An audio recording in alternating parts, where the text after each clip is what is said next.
नमस्कार, बहुत स्वागत है आपका INS 24/7 में। मैं हूं आपके साथ नदीम अहमद। वक्त हो चला है अखाड़ा का, जिसमें हम प्रदेश से जुड़े एक ऐसे मुद्दे पर चर्चा करते हैं जो सबसे अहम होता है राज्य के लिए। और इस वक्त मध्य प्रदेश में जिसकी सबसे ज्यादा चर्चा चल रही है वो है आरक्षक भर्ती घोटाला। मध्य प्रदेश में साल 2023 में आयोजित पुलिस कांस्टेबल भर्ती परीक्षा में फर्जीवाड़ा का बड़ा मामला सामने आया। इस भर्ती प्रक्रिया में अब तक 24 लोगों की गिरफ्तारी हो चुकी है, जिनमें 18 अभ्यर्थी, 2 आधार सेवा वेंडर और 4 सॉल्वर शामिल हैं। राज्य पुलिस ने इस पूरे घोटाले की तह तक जाने के लिए उच्च स्तरीय तकनीकी और फॉरेंसिक जांच भी शुरू कर दी है। इधर मुख्यमंत्री ने इस मामले में सख्त कार्रवाई के निर्देश दिए हैं। इस पूरे मुद्दे पर आज हम चर्चा करेंगे, लेकिन उससे पहले एक रिपोर्ट देखिए।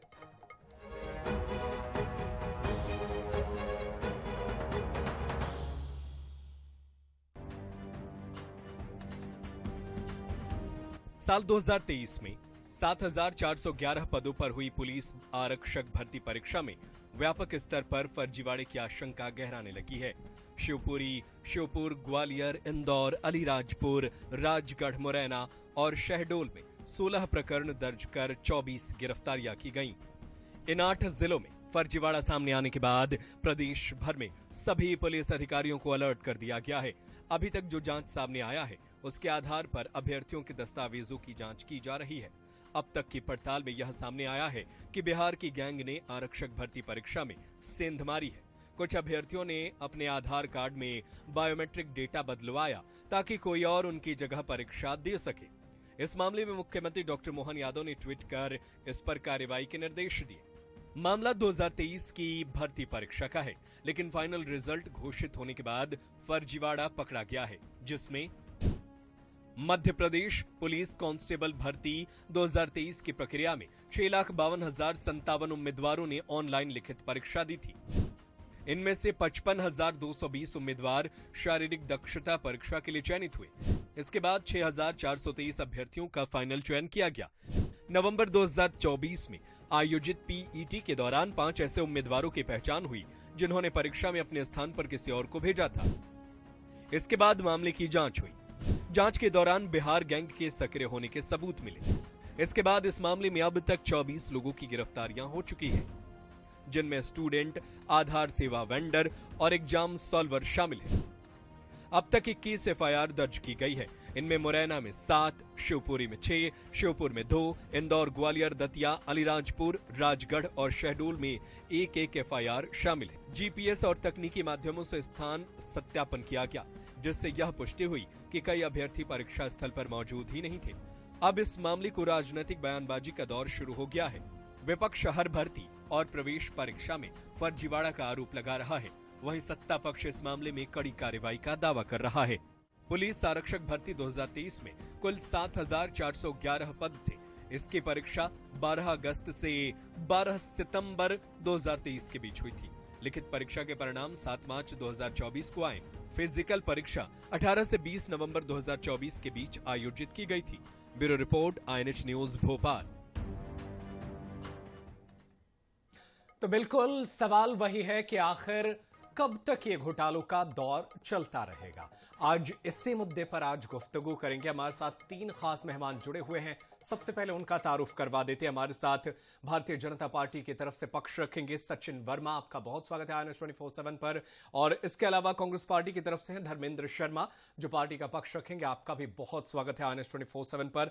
और इसके अलावा रिटायर्ड पुलिस अधिकारी शरद दुबे हैं, आपका भी सर बहुत स्वागत है INS 24/7 पर।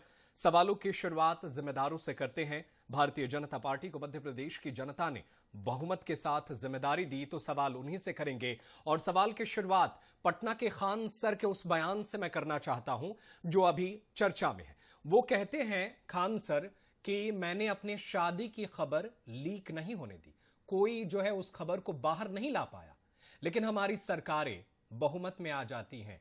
सरकारों को 1 नहीं 2 नहीं ट्रिपल इंजन की सरकारें हो जाती हैं, पर आप एक परीक्षा नहीं करा पाते। यह शर्म की बात नहीं है? देखिए, ये जो जितनी भी जांच एजेंसी हैं, उनका काम ही ये है कि अगर कोई लूपहोल है, अगर कहीं कोई कमी रह गई है, तो उस संबंध में कार्रवाई करें। भारतीय जनता पार्टी ऐसी सरकार है, जब हमें कहीं ये मालूम पड़ता है कि कहीं कोई चूक हो रही है तो हम एक्शन लेने में कहीं कोई देरी नहीं करते हैं। ये भारतीय जनता पार्टी की सरकार ही है जिसने व्यापम के घोटाला भी जब हुआ तो एफआईआर जो थी वो सरकार ने ही दर्ज कराई।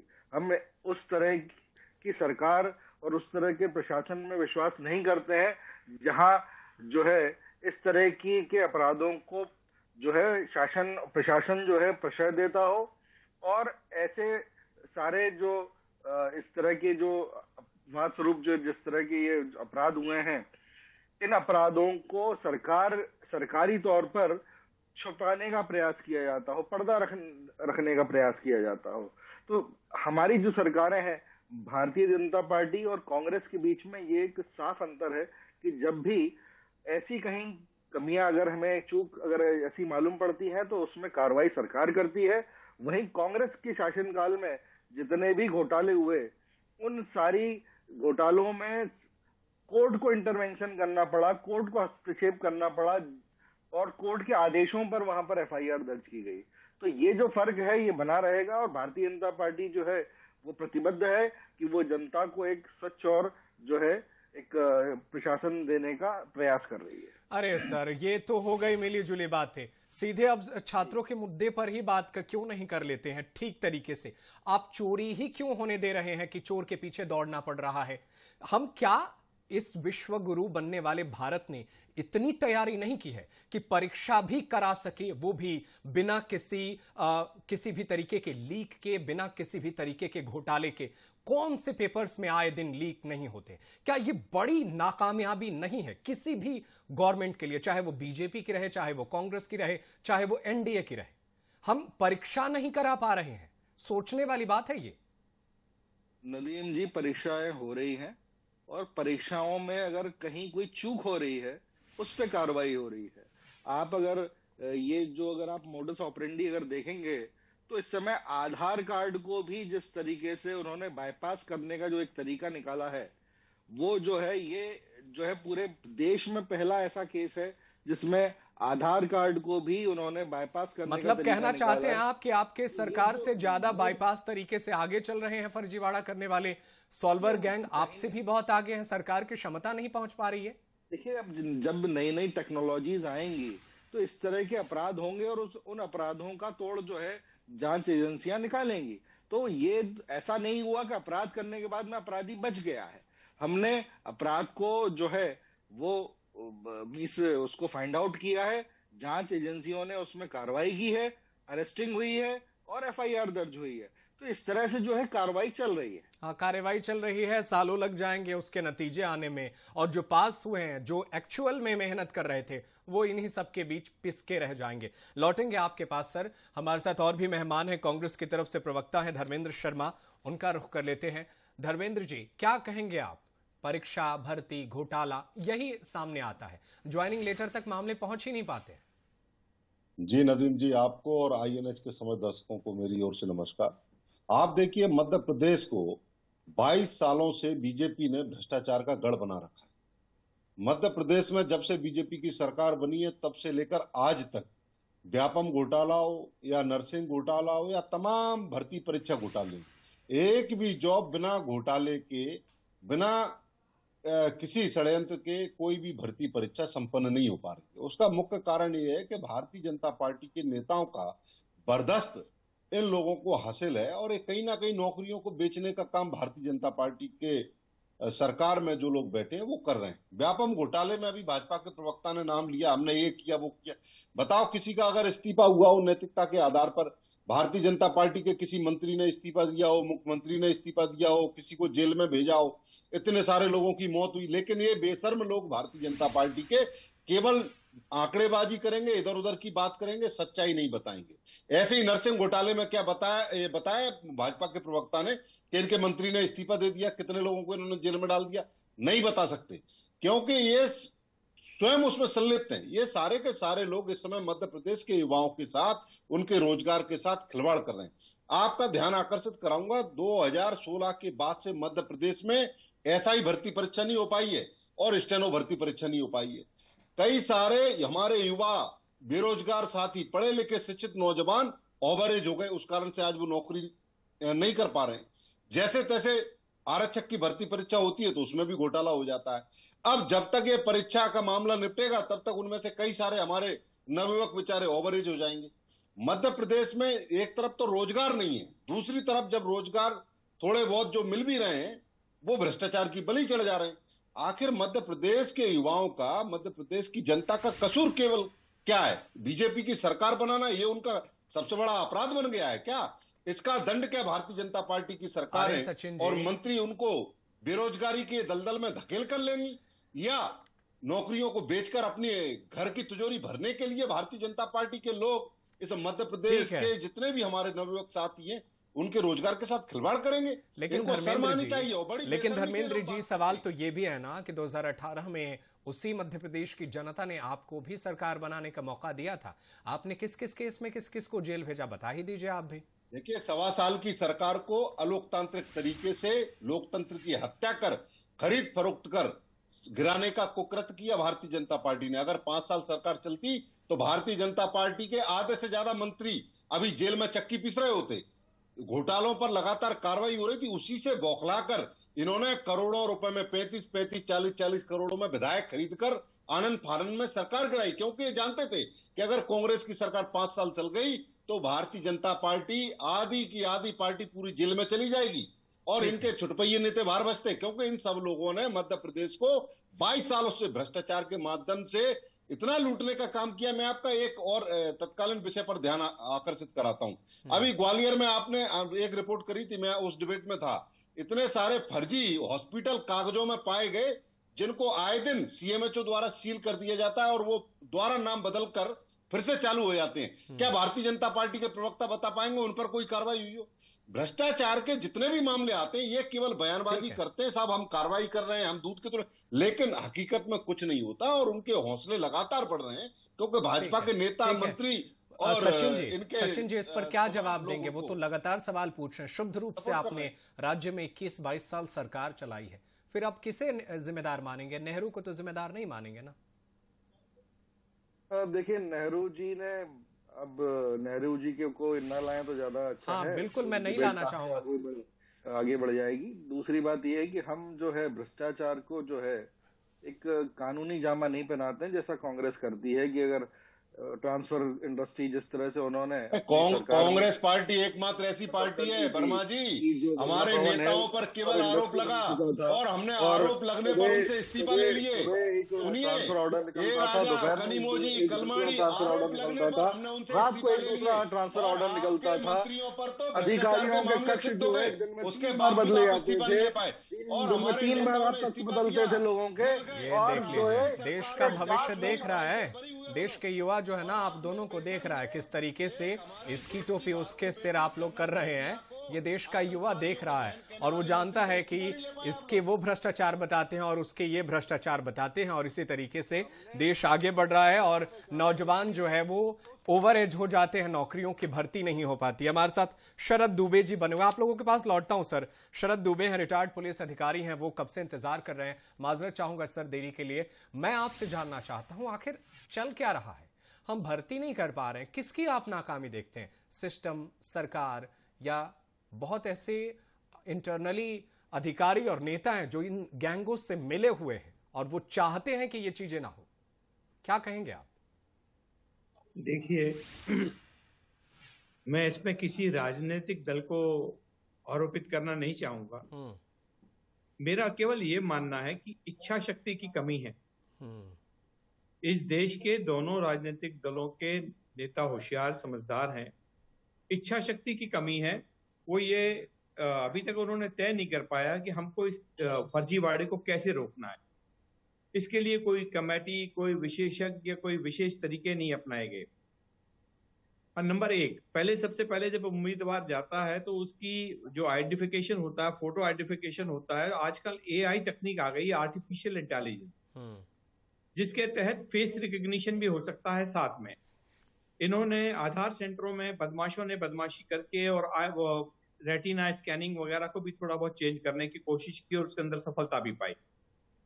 पर मेरा ये मानना है कि इसमें मोटे तौर पे यदि इच्छा शक्ति होती है और वो कुछ इस तरह से फिजिकल आइडेंटिफिकेशन मौके पर करते हैं कि दूसरा आदमी परीक्षा में बैठ ना पाए। नंबर 2, जब आप वो एंटर करता है, जो भी आदमी प्रतिभागी एंटर करता है, तो उसका एंट्रेंस से लेके कॉरिडोर से लेके एग्जामिनेशन हॉल तक पूरा का पूरा वीडियोग्राफी होना चाहिए और वो इसके बाद में तत्काल बाद एग्जाम के बाद सील्ड हो जाना चाहिए, ताकि मौके पर आने के बाद में उसकी जांच की जा सके। तीसरा ये कि जो भी आजकल जो टेक्निक आ गई है उसके अंदर प्रार्थी की जियो लोकेशन और जियो टैगिंग से ये पता लगाया जा सकता है कि वो कहां पर उपस्थित था। चौथी बात यह है कि हम यदि परीक्षा हॉल में, जैसे कि हम लोग चुनाव के टाइम पर कराते हैं, रैंडम चेकिंग कराएं, रैंडम उनका एग्जाम के जो पेपर हैं वो कुछ ही समय पहले करें, तो ये लीक की जो प्रथा चली आ रही है और लीक की प्रथा पर काफी सारा रोक लग सकता है। बहुत सारे टेक्निकल तरीके ऐसे हैं जिनसे इन एग्जाम्स को, जैसे हम लोग पासपोर्ट है या करेंसी है, गवर्नमेंट बहुत ज्यादा मेहनत करके उसको बनाती है ताकि ये फेक, ये फर्जी ना बन पाए, उसके बावजूद भी कुछ ना कुछ लोग बना लेते हैं। उनसे एक कदम आगे चलने की, फर्जीवाड़ा करने वालों से एक कदम आगे चलने की गवर्नमेंट की सोच होनी चाहिए। लेकिन आप जैसे बता रहे हैं तो अभी तो यही लग रहा है कि सॉल्वर आगे चल रहे हैं, उनके गैंग आगे चल रहे हैं, हमारी सरकार पीछे इत्मीनान से हल्ला कर रही है कि हम रोजगार देंगे, करोड़ों रोजगार देंगे। मिल तो नहीं रहा ना, सरकार पीछे है ना। शक्ति नहीं, उनके पास इच्छा शक्ति नहीं, सरकार के पास कोई कमी नहीं। सरकार यदि करना चाहेगी, चाहे किसी भी पार्टी की सरकार हो, यदि सरकार एक बार ठान लेगी तो उसके पास ऐसे एक्सपर्ट्स हैं कि वो इन चीजों को रोक सकती है। प्रश्न ये उठता है कि उन विद्यार्थियों के साथ, छात्रों के साथ में जो बेचारे वास्तव में जुनाइन है, उनके साथ में न्याय होना चाहिए और सरकार को सबसे पहली प्राथमिकता ये करना चाहिए। लेकिन सर वही सवाल है कि अगर ऐसे ही हर साल होते रहे, अभी आरक्षक भर्ती में हो गया, फिर कल कोई और भर्ती में हो गया, तो हमारे साथ तो सबसे बड़ी ये समस्या हो रही है ना कि हम बड़े स्तर पर युवाओं को बेरोजगार देख रहे हैं और बहुत सारे ऐसे हैं कि उनकी परीक्षा के रिजल्ट नहीं आ रहे हैं। तो ये एक गंभीर मसला है ना। मैंने आपसे फिर वही बात कह रहा हूं कि सरकार की इच्छा शक्ति, कई बार अपन ऐसे एग्जाम्स देते हैं जिन एग्जाम्स में जहां आपने सबमिट का बटन दबाया और वहीं आपका स्कोर आ जाता है, पास फेल हो जाता है। जब भी इसका रिजल्ट तत्काल नहीं दिया जाएगा, किसी भी चीज का रिजल्ट तत्काल नहीं दिया जाएगा, तो उसके अंदर फर्जीवाड़े की 100% गुंजाइश रहेगी। हम सरकार की इच्छा शक्ति होना चाहिए, उसका सिस्टम इस तरह से होना चाहिए कि उसके सामने पेपर दिया, सबसे पहले तो उसका जियो टैगिंग, जियो लोकेशन, उसका वहां पर जितने भी जैमर्स हैं वो लगा दिए ताकि स्मार्ट वॉच से बदमाशी नहीं कर पाए, कोई डिवाइस से बदमाशी नहीं कर पाए, अंदर जाए और जैसे ही एग्जाम वहां समाप्त हो, जैसे ही उसने सबमिट बटन दबाया, इमीडिएट रिजल्ट वहां पर ओपन आना चाहिए। ये गवर्नमेंट को इस तरह की कुछ ना कुछ कार्रवाई करनी पड़ेगी। जहां भी बाद में होता है, इंटरव्यूज होते हैं, जहां पर भी बाद में फिजिकल होता है, उसके अंदर बदमाशी के चांसेस और ज्यादा, जितना आप चीज को खुली रखेंगे उतना उसमें मक्खी बैठने की गुंजाइश रहेगी। मतलब जितना समय देंगे सॉल्वर उतना दिमाग लगाएंगे। जी बिल्कुल, जितना समय देंगे। दूसरी बात यह है कि वो लोग तो हर समय कोशिश करेंगे। आप अक्षम है कि आप उनको नहीं काउंटर कर सकते। यदि आप अक्षम है, आप सरकार चलाने के काबिल नहीं है, तो फिर आप अपना जो भी है अपना खुद निर्णय कीजिए। जनता को उसको क्यों भुगते? जो आदमी योग्य है वो चयनित हो, जो अयोग्य है वो चयनित ना हो। ये देखना तो सरकार की जिम्मेदारी, कोई सी भी पार्टी हो, कोई सा भी देश हो। बिल्कुल, योग्य उम्मीदवारों को अगर हम नौकरी नहीं दे पा रहे, ये बहुत अजीब और बहुत सोचने वाला सवाल है। सर, आप रिटायर्ड पुलिस अधिकारी हैं, मैं ये जानना चाहता हूं कि क्या इन सॉल्वर गैंग्स में क्या कुछ ऐसे उस परीक्षा से जुड़े या कुछ ऐसे लोग शामिल नहीं होते हैं जो इन पूरे चीजों को जानते या समझते हैं, या उनके बिना मदद के ऐसा हो सकता है? क्या इन गैंगों के बारे में सरकार को इंटरनली इंफॉर्मेशन नहीं रहती है? सर बिल्कुल होती होगी। ये करोड़ों रुपए का खेल है, लाखों करोड़ों रुपए का खेल है और इनके पीछे, इनके पास में पैसा है और इसीलिए ये गैंग चल रही है, क्योंकि लोग अंदरूनी लोग उनसे मिले हुए हैं। उन लोगों की, मैं जो आपको बता रहा था बहुत सारे पॉइंट, उसमें से सबसे बड़ा पॉइंट एक ये भी था कि जिन व्यक्तियों को इस कार के लिए लगाया जाता उनका बैकग्राउंड चेक होना चाहिए। वो लोग किस बैकग्राउंड से आए? यदि अच्छे बैकग्राउंड से आए हुए अधिकारियों के हाथ में जिम्मेदारियां सौंप दी जाएंगी और उसके ऊपर कोई दबाव राजनीतिक नहीं रहेगा, तो आपको अच्छा रिजल्ट करके देगा वो। सही बात है, बिल्कुल अच्छा रिजल्ट देगा जब चीजें बेहतर होंगी। सर, मैं आपके पास लौटूंगा। हमारे साथ कांग्रेस के प्रवक्ता हैं सचिन वर्मा जी। सचिन जी, क्या कहेंगे? माफ करें, धर्मेंद्र शर्मा हमारे साथ कांग्रेस की तरफ से हैं, सचिन वर्मा बीजेपी की तरफ से हैं। सचिन वर्मा जी, मेरा सवाल आप ही से है कि क्या ये नहीं माना जाए कि सरकार जो है आपकी इच्छा शक्ति की कमी है, तभी तो लगातार सॉल्वर्स जो है वो जीतते हुए नजर आ रहे हैं और मजाक हो रहा है युवाओं के साथ? नदीम जी, जो सरकार होती है वो डूअर होती है, वही काम करती है, और जब काम जो करता है उसमें कहीं चूक होने की संभावना हमेशा बनी रहती है, और इसीलिए जो जांच एजेंसियां हैं वो जब भी ऐसी कोई चूक होती है तब कार्रवाई करती है। दूसरी बात नदीम जी, मैं थोड़ा सा इस पे एक आपत्ति लेना चाहता हूं कि आप बार बार एक नैरेटिव ये खड़ा करने की कोशिश कर रहे हैं कि इस जो उम्मीदवार चयन वाले जो परीक्षा है उसको लेकर के हम करोड़ों नौकरियों की बात कर रहे हैं और हम जो है वो नौकरी दे नहीं पा रहे हैं। तो अगर आप ईपीएफओ का अगर आप डेटा देखें तो हम साल भर में जो है 1,80,00,000 अकाउंट नए खोल रहे हैं इस देश में, ठीक है? तो आप अगर उसको इस तरह से नरेट करना चाह रहे हैं कि हम अकाउंट खाता खोलने से नौकरी देने से क्या ये है लोगों को, या ये एक नहीं बताइए ना, अकाउंट खाते खोलने से मतलब खाता जितना खुलेगा उतने नौकरी। देखिए नदीम जी, बिल्कुल नदीम जी, ईपीएफओ समझते हैं आप? बताइए। तो एम्प्लॉयज जो प्रोविडेंट फंड ऑर्गेनाइजेशन जो है उसके में अगर एम्प्लॉयर होता है, उसकी अगर एम्प्लॉयज की संख्या एक लिमिट से ज्यादा होती है तो जो उनके अकाउंट खोलने पड़ते हैं और उसमें एक सर्टेन अमाउंट जो है वो डिपॉजिट होता है। तो इससे ये आंकड़ा निकलता है कि कितने लोगों को कितने लोगों को जो है नौकरी मिल रही है प्राइवेट सेक्टर में जो है। तो ईपीएफओ के जो अकाउंट्स वगैरह जो होते हैं, ये अकाउंट जो है इस देश में 1,80,00,000 अकाउंट खोल रहे हैं हर साल। तो मतलब हर साल जो आप कहते थे कि आप 2 करोड़ नौकरी देने की बात करते थे और 1,80,00,000 खाते खोल रहे हैं, तो उससे से तो नौकरी तो मिल ही जा रही है, तो फिर ये सब क्यों भर्ती कर रहे हैं? बिल्कुल तो भर्ती एक अलग बात है, ये भर्ती जो है ये जो है मींस अगर किसी अरे तो प्राइवेट जॉब से सिर्फ सरकार नहीं चलती है ना, आरक्षक चाहिए ना, स्टेनोग्राफर चाहिए ना, आपको स्टेनोग्राफर चाहिए ना, आपको आरक्षक चाहिए ना, राज्य को कैसे चलाइएगा आप? नदीम जी, हाँ जी, तो हम उसको ये मैं आपको सिर्फ यहाँ ये टोकने की कोशिश कर रहा हूँ। नहीं, मैं सिर्फ आप ही के राज्य की बात नहीं कर रहा। उत्तर प्रदेश में भी कई सारी परीक्षाएं लीक हुई हैं, बिहार में भी कई सारी परीक्षाएं लीक हुई हैं। परीक्षाओं का लीक होने का जब आंकड़ा देखेंगे ना आप, महाभारत लिखा जाएगा इस पे। फिर भी आप ईपीएफओ के खाते पर ये कर रहे हैं। बताइए धर्मेंद्र शर्मा जी, क्या कहेंगे आप? नदीम जी, भारतीय जनता पार्टी के मित्र प्रवक्ता इस विषय बड़ी बेशर्मी से धर्मेंद्र जी क्या है, शब्दों का चयन करेंगे तो ज्यादा अच्छा रहेगा आपके लिए। आप ये बदतमीजी जो कांग्रेस की जो है ये सड़कों पे लेके मत आया कीजिए। भारतीय जनता पार्टी के प्रवक्ता सुन तो लीजिए, बिल्कुल तहजीब में रहकर ही जवाब देना है। आप तमीज से बात करेंगे। पहले सुनिए, अरे सुनिए वर्मा जी, आप सत्तारूढ़ पार्टी के प्रवक्ता हैं, आपकी जिम्मेदारी बनती है। बिल्कुल उपयोग न करें, आपकी जिम्मेदारी बनती है, आप तथ्यात्मक बात करिए। मध्य प्रदेश का नौजवान युवा बेरोजगार भटक रहा है, नेता की पट्टागिरी करनी होगी वो वहाँ करिए, यहाँ पर डिबेट में आने के बाद में ये सब बदतमीजी मत करिए। बिल्कुल डिबेट में बदतमीजी नहीं करना है, तहजीब में रह के जवाब देना है। सचिन वर्मा जी, धर्मेंद्र शर्मा जी, आप दोनों जो है मैं कहूंगा कि एक एक करके जवाब दीजिए और तहजीब में रह करके मुद्दे पर चर्चा हो तो ज्यादा बेहतर है। धर्मेंद्र शर्मा जी बताइए। नदीम जी, मैंने कौन सी बात गलत कही? मैंने केवल यही तो कहा कि आप एक सत्तारूढ़ पार्टी के प्रवक्ता होकर बेशर्मी के 2 करोड़ सालाना युवाओं को रोजगार देने की बात को ईएफओ के खातों से जोड़ रहे हैं। अरे ईएफओ में खाते तो जो ठेकेदारी करते हैं उन लेबर के भी खुलते हैं, तो क्या उनको रोजगार मानोगे आप? जो लेबर रोजगार नहीं मानोगे उसको क्या मानोगे? उनके भी खाते आप क्या मानोगे बताओ?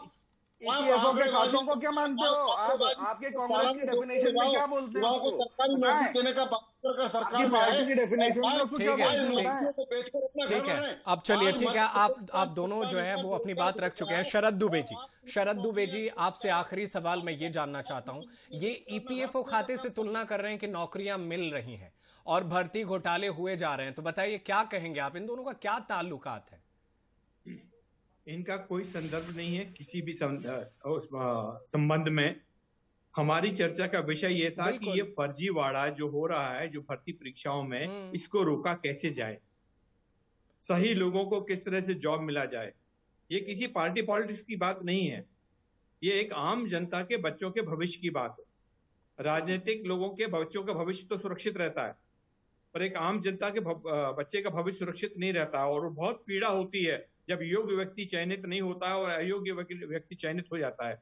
ये सरकार की प्राथमिक जिम्मेदारी है, और मैं तो ये कहता हूं कि उसके लिए सबसे पहली कसम है कि उसको ये लेना चाहिए कि जिनके वोटों से जीत के हमने सरकार बनाई है, हम उन लोगों को न्याय दिलाएंगे, जो योग्य व्यक्ति हैं उनको चयनित किए जाएंगे, और हम ऐसा सिस्टम बनाएंगे फुल प्रूफ कि दुनिया का कोई भी आदमी उसको भेज ना सके।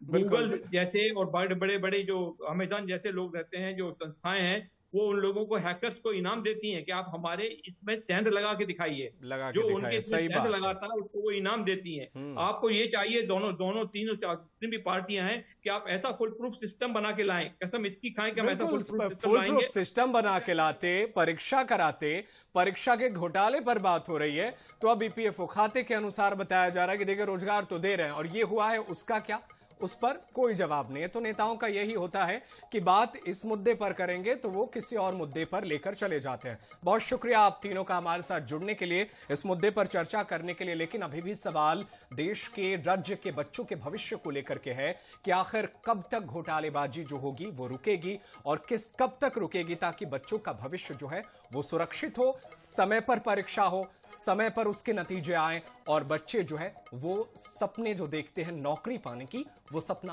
पूरा हो सके। हमारा सवाल जो ये लगातार बना हुआ है, आगे भी इस सवाल का जवाब ढूंढने की कोशिश करते रहेंगे। फिलहाल मेरे साथ इस खास डिबेट में इतना ही। देश दुनिया की खबरें लगातार जारी है, आप देखते रहिए INS 24/7। धन्यवाद।